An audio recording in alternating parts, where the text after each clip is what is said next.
Big boss 14 में अचानक ही supporter के वोट के आधार पर अभिनव शुक्ला को घर से बेघर कर दिया गया था, जिसके बाद फैंस काफ़ी नाराज हो गए थे। वहीं अब रुबीना दिलैक से सवाल किया गया है कि अभिनव जब घर से बेघर हुए थे तो आप इमोशनली टूट गई थी या फिर मजबूत हुई थी, क्योंकि सपोर्टर्स ने अभिनव को इसलिए वोट आउट किया था क्योंकि वो आपका गेम देखना चाहते थे। इस पर रुबीना दिलैक ने कहा कि कंटेस्टेंट की गलतफहमी थी कि वो अंत तक ये नहीं समझ पाए कि हम दोनों व्यक्तिगत तौर पर बहुत ही मजबूत हैं, हमें एक दूसरे के सहारे की ज़रूरत नहीं है, हमें एक दूसरे का साथ था वो मायने रखता है।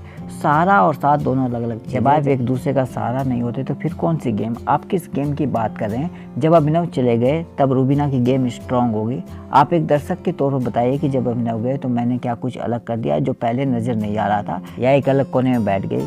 मैं वैसी ही थी जैसी शुरुआत में थी, अभिनव भी वैसे ही रहते थे अगर मैं नहीं होती। हम दोनों एक दूसरे का सहारा कभी नहीं थे गेम में, हम दोनों का साथ था। तो तुम हो तो तुम मुझे मेरी स्ट्रेंथ याद दिलाते हो। मैंने कभी ये नहीं कहा कि तुम ही हो तभी मैं जीत सकती हूँ। हम एक दूसरे पर निर्भर नहीं थे। ऐसा नहीं था कि हाय उसके बाद मेरा क्या होगा, मैं रोते रोते रह जाऊंगी।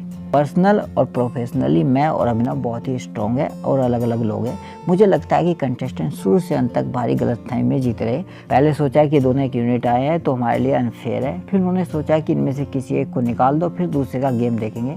पहले कोशिश भी बहुत हुई, लोगों ने हमें इस बिना पर नॉमिनेट किया कि मैं अभिनव को नॉमिनेट करता हूँ क्योंकि मैं रुबीना का गेम देखना चाहता हूँ, या अभिनव रुबीना दोनों को नॉमिनेट करना चाहते हैं। देखा जाए तो दोनों में से कौन किसे बचाएगा। अभिनव की फैन फॉलोइंग अलग है और मेरी अलग है, हम दोनों का व्यक्तित्व एकदम अलग है। हमें कभी एक दूसरे के सहारे की जरूरत ही नहीं पड़ी। और अच्छी लगे तो लाइक करें और सब्सक्राइब करना ना भूलें। Thank you.